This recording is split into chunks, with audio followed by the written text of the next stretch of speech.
ខ្មែរអើ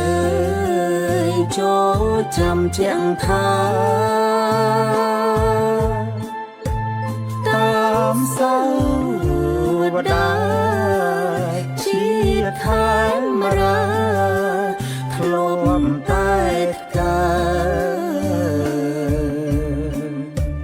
ទឹកដីខ្មែរធំទូលំទូលីសពសាយរងរឿងគេអាយតែលើកដំកើងដំកល់ជាតិយើងចាត់តង់ឡើងជាជាតិច្បង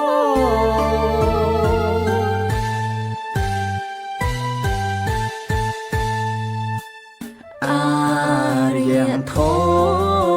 ខ្ពងខ្ពស់ឆាតឆាយបានចេញសពសាយក្រុមទើទាំងឡាយចង់បពីសាសនាសិល្បៈចំឡាក់វិចិត្រគំនិតសិក្សាដនត្រីទស្សនវិជ្ជា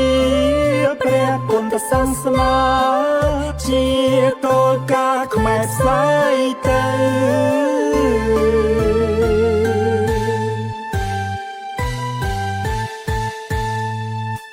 ខ្មែរអើយចូលស្ដាំសាវតាដែលបានចរចាបញ្ជាក់ប្រាប់ថាពូ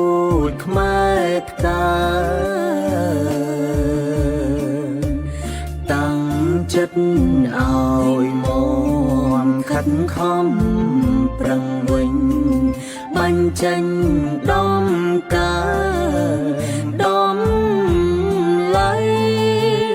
នៃជាខ្មែរយើងឲ្យបានរុងរឿងជាថ្មីឡើងតាមសាវតា